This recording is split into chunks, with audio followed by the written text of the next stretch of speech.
Dear fellow Armenians, we are facing one of the most difficult and important challenges in the entire history of our nation and country. Emboldened by its so-called victory in the latest war in Artsakh and supported by Russia and Turkey, the Aliyev regime continues its encroachment on Armenia's sovereign territory and hopes to force the puppet regime of Nikol Pashinyan to surrender additional Armenian lands and Armenia's interests to the enemy. I have no doubt that more than 200 years of Russian presence and domination in the South Caucasus is coming to an end. Since the very first day of Russian presence in our region, the Russian Empire has pursued an expansionist policy. Nations and territories captured by Russia were just small bargaining chips for its dealing with other countries like Persian and Ottoman Empire in the past, and Turkey, Azerbaijan, and others in the modern history. In fact, the Russian Empire never took into consideration the interests of South Caucasus nations. The 2020 Nagorno-Karabakh war shook up the status quo. Russia tied Armenia's hands and allowed Azerbaijan and Turkey a victory on the battlefield. It even turned a blind eye to Turkey's deployment of thousands of Syrian jihadists against Armenian forces. Russia then used the ceasefire agreement to shred the Minsk Group status quo and impose its forces as so-called peacekeepers in the region. It has now been almost a year since Azerbaijani President Ilham Aliyev's forces, backed by Turkish special forces and Islamic fighters from Syria, launched a surprise attack on Nagorno-Karabakh. They managed to annex a large chunk of Nagorno-Karabakh not only due to their own military prowess, but also because of the incompetent and treasonous leadership of Armenia's Prime Minister Nikol Pashinyan. Sadly, 105 years after the start of the 20th century's first genocide, Armenians again had to abandon their villages and towns under the genocidal threat by the same regional actors. The ensuing ceasefire was more a victory for Russia, however, than it was for Azerbaijan. Putin fulfilled his long ambition to insert Russian troops in South Caucasus, from where they can further slow down their natural move toward democracy and freedom. Aliyev sacrificed his country's sovereignty. He cannot make a single move, without the approval of his Russian benefactors and business partners. While Armenia has close cultural ties to Russia, much like in 1921 when the Lenin-Ataturk Pact divided the young independent Armenian Republic between Soviet Russia and Turkey, Russia continues to backstab Armenia and undermine its independence. Today, the Russian leader seeks to force Armenia to open a corridor across its sovereign and undisputed territory between the Azerbaijani enclave of Nakhichevan and Azerbaijan proper.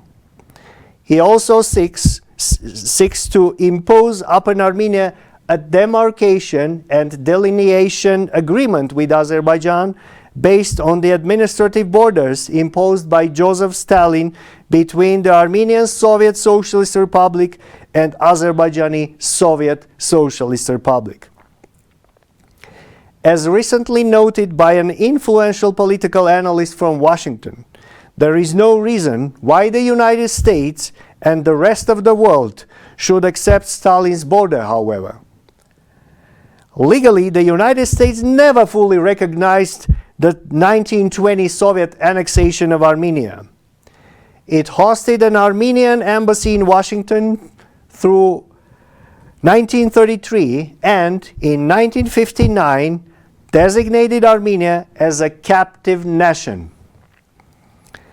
Azerbaijan itself has de jure rejected those borders by declaring itself a legal successor of the first Azerbaijani Republic rather than of Azerbaijan Soviet Socialist Republic.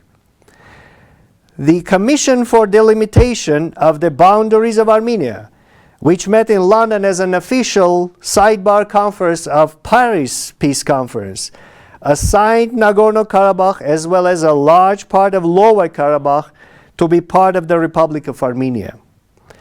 President Woodrow Wilson subsequently included the Commission's findings in his November 22, 1920 arbitral award.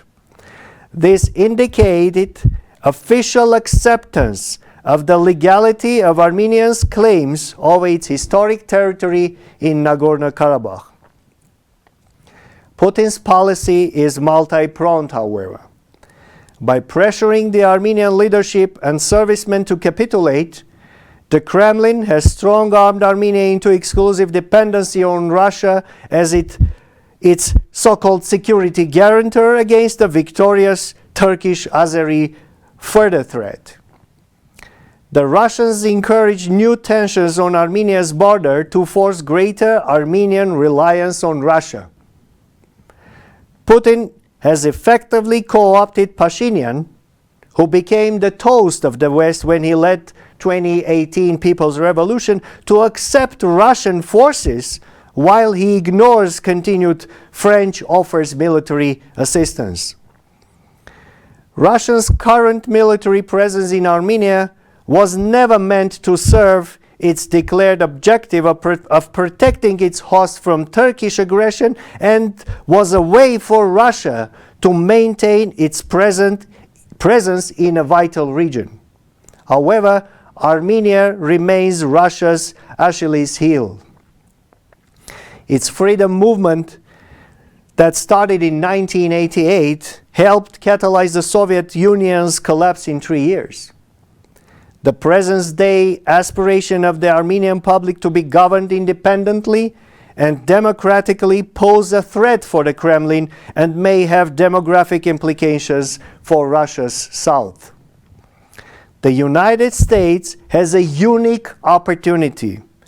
The Armenian public understands Russia's betrayal. Anti-Russian sentiment in Armenia is at highest level since independence from the Soviet Union. I repeat, anti-Russian sentiments in Armenia is at its highest level now because Armenian population does recognize and realize Russia's betrayal. So the United States has a choice. It can capitalize on the situation or remain passive and let Russia take over Armenia and subsequently Georgia.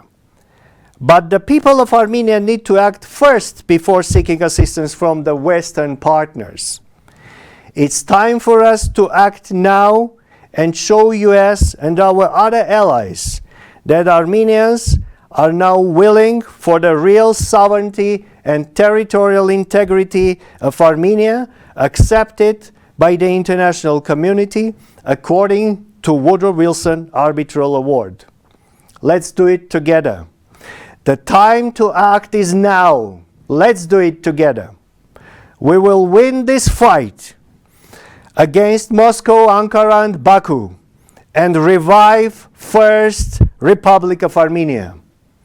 For that, we need to declare Armenia as a legal successor of the First Republic and tell the world that we are ready to face the combined Russian-Azeri-Turkish aggression. We also need to secure the status of a major non-NATO ally of the United States for Armenia, which will allow us to rebuild our army, regroup, and take back what is rightfully ours. We will ensure the prosperity and security of our motherland. Let's act now. Thank you.